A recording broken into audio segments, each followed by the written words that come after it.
దయచేసి ఆలోచన చేయాలి. కేసీఆర్ ఉన్నాడు, ఒక ఎకరం పొలం ఎండిందా? మరి ఇవాళ ఏం బీమారి వచ్చింది? ఈ బీమారి ఇట్లనే ఉండానా?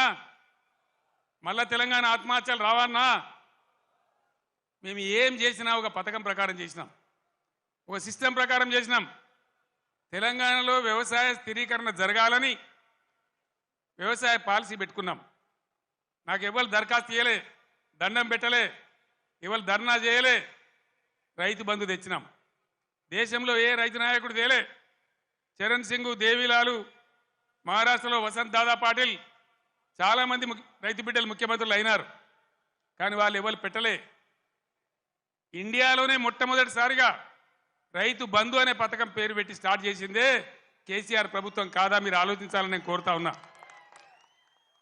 రైతు బీమా, రైతు చచ్చిపోతే అడిగే దిక్కు లేకుండే. రైతు ఏ గుంట భూమిన రైతు చనిపోయినా 5 లక్షల రూపాయల బీమా తెచ్చిపెట్టినాం. ఇలా దాని గురించి వివరం లేదు. ఏ విధంగా పరిశ్రమలు వచ్చినాయి, ఏ విధంగా ఐటీ వచ్చింది, ఏ విధంగా రాష్ట్ర జిఎస్డిపి పెరిగింది, ఏ విధంగా రాష్ట్ర పర్ క్యాపిటా పెరిగింది. దయచేసి కరీంనగర్ మేధావులు, తెలంగాణ ప్రజలు తమ పార్లమెంట్లో ఓటేసే ముందు ఈ విషయాలన్నీ కూడా ఆలోచన చేయాలి. మీ అందరినీ కూడా నేను కోరేది ఒకటే. నేను పెద్ద లంబా చెవుడా గంటసేపు మాట్లాడా, మీరన్నీ చూస్తున్నారు, ప్రతిదానికి మీరే సాక్షులు. కేసీఆర్ నాడు ఎట్లా పచ్చని పొలాలుండే, ఎట్లా 24 గంటల కరెంటు ఉండే, ఇలా ఇంత మాయలమే ఎట్లా మాయమైనాయి, ఎందుకు మాయమైనాయి?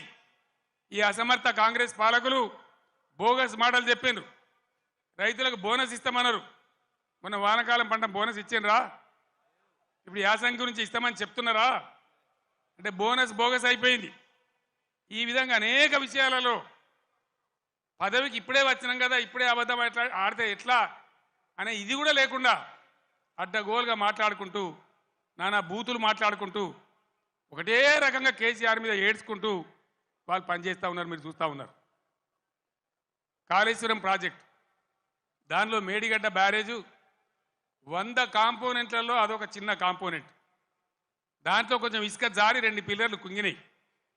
అదేందో ప్రళయం బద్దలైనట్టు, దేశమే కొట్టుకపోయినట్టు.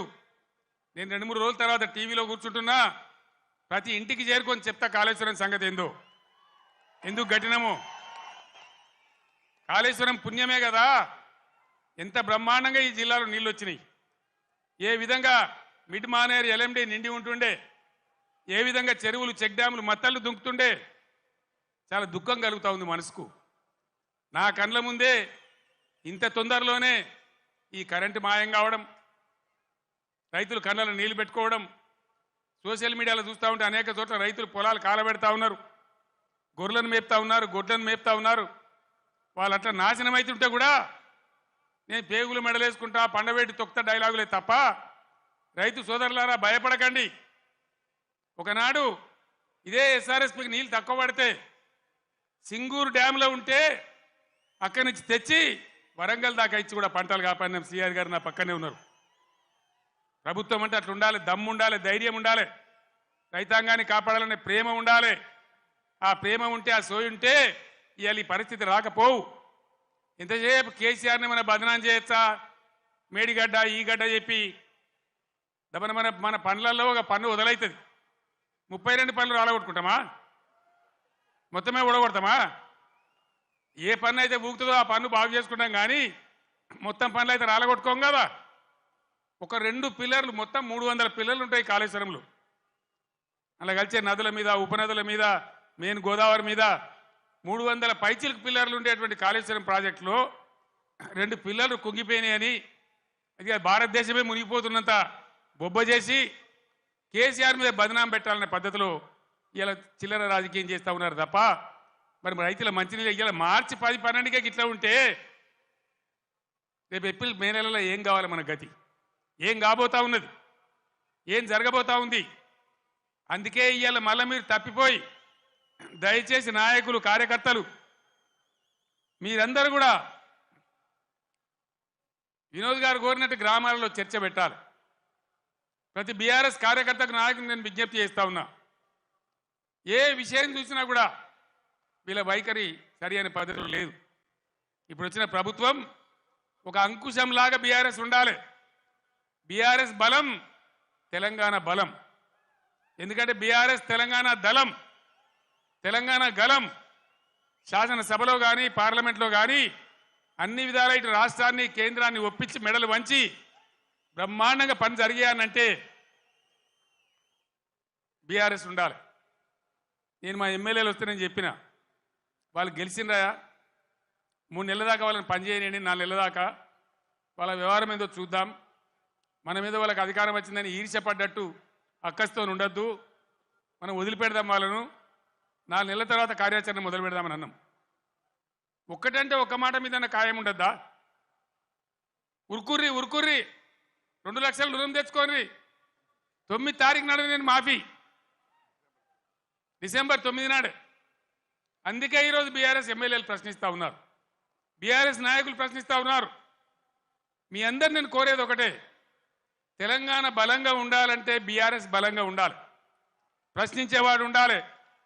తెలంగాణ సోయి ఉన్నవాడు, తెలంగాణ ఉద్యమం తెచ్చిన వాళ్ళు, పేగులు దిగేదాకా కొట్లాడినోళ్ళు, సావు అంచు దాకా పోయి సాగు నోట్లో తలకాయ పెట్టినోళ్ళు, వాళ్ళకు ఉంటుంది కడుపు నొప్పి తెలంగాణ గురించి. కాబట్టి నేను తెలంగాణ యావత్తు ప్రజానీకాన్ని కోరుతా ఉన్నా, నా మాటల్ని మీరు దయచేసి ఆలోచన చేయండి. ఈరోజు ప్రభుత్వం నడిపే విధానం చూడండి, మేము ఉన్నప్పుడు ఎంత గౌరవంగా నడిపినామో చూడండి, ఎన్ని రకాల స్కీములు తెచ్చి ప్రజల్ని ఎట్లా కడుపులో పెట్టుకున్నామో చూడండి. ఇలా చేనేత కార్మికులు బతుకమ్మ చీరలను తెచ్చినాం, తమాషకు తేలే, చెక్కిలి గింతల కోసం తేలే. నేను అన్నాడు ఉద్యమంలో నేను ప్రొఫెసర్ జయశంకర్ సిరిసిల్ల నుంచి పోతుంటే మధ్యరాత్రి పూట గోదల మీద కారు లైట్లు కనబడతా ఉన్నాయి, ఆత్మహత్యలు చేసుకోవద్దు, సాగు సమస్యలకు పరిష్కారం కాదు అని. అవి చూసి మేము కళ్ళలో నీళ్లు పెట్టుకొని ఏడ్చినాం. 60 ఏళ్ళ స్వతంత్రంలో ఇలా సావుల గురించి ఆత్మహత్యల గురించి మాట్లాడుతున్నామంటే సిగ్గుపడాలి. తెలంగాణ వస్తే తప్ప బతకమని సిరిసిల్లలో ఒకటే రోజు 11 మంది చేనేత కార్మికులు చచ్చిపోతే పార్టీ నుంచి నేను 50 లక్షల రూపాయలు తెచ్చి మీ దండం పెడతామని ఒక ఏడాది దాకా చావకుండ్రి, తెలంగాణ వచ్చేదాకా బతకండి, మేము మిమ్మల్ని బతికించుకుంటామని చెప్పినామన్నాడు. దాన్ని దృష్టిలో పెట్టుకొని విద్యార్థులు వేసుకునే యూనిఫామ్లు కావచ్చు, పేద వర్గాల మహిళల కోసం పండగకు కొనుక్కొని వాళ్ళ కోసం బతుకమ్మ చీరలు కావచ్చు, పథకం తెచ్చి వాళ్ళకి ఇచ్చినాం. చేనేత మిత్రులు లాంటి ఎన్నో కార్యక్రమాలు పెట్టినాం. మీరు చూస్తూ ఉన్నారు, గత 7-8 సంవత్సరాల నుంచి చేనేత కార్మికుల ఆత్మహత్యలు ఆగిపోయినాయి. పవర్ లూమ్స్ వాళ్ళని ఎంకరేజ్ చేసినాం, వాళ్ళని కాపాడే ప్రయత్నం చేసినాం. ఏం చేసినా ప్రజలను దృష్టిలో పెట్టుకొని, పేద వర్గాలను దృష్టిలో పెట్టుకొని, రైతులను పెట్టుకొని చేసినాం. నేను వ్యవసాయ స్థిరీకరణ అని ఒక మాటలో చెప్పిన, దేశంలో ఎవరు కూడా పిలువనటువంటి మాట రైతు బంధు అని పేరు పెట్టి రైతు బంధు తెచ్చినాం. 24 గంటలు ఫ్రీ కరెంట్ ఇచ్చినాం. రైతు పండించిన ప్రతి గింజను కనీస మద్దతు ధరకు కొని నేరుగా వాళ్ళ బ్యాంకులోకి డబ్బులు పంపినాం. ఈ సదుపాయం వల్ల తెలంగాణ రైతాంగానికి గుండె ధైర్యం వచ్చింది. ఇక నిలబడగలుగుతాం అనుకున్నారు, కానీ 3 నెలలనే ఇంత మార్పు జరిగితే, పంటలు ఎండబెట్టే పరిస్థితి వస్తే నా కళ్ళల్లో కూడా నీళ్ళు వస్తూ ఉన్నాయి. ఏం అన్యాయం, ఏం గరి. ఆనాడు సమైక్య పాలకులు ఇచ్చినాం, ఇప్పుడు అంతకంటే కూడా భయంకరంగా తయారైందని. నేను చేనేత కార్మికులు కూడా మనవి చేస్తా ఉన్నా, మీరు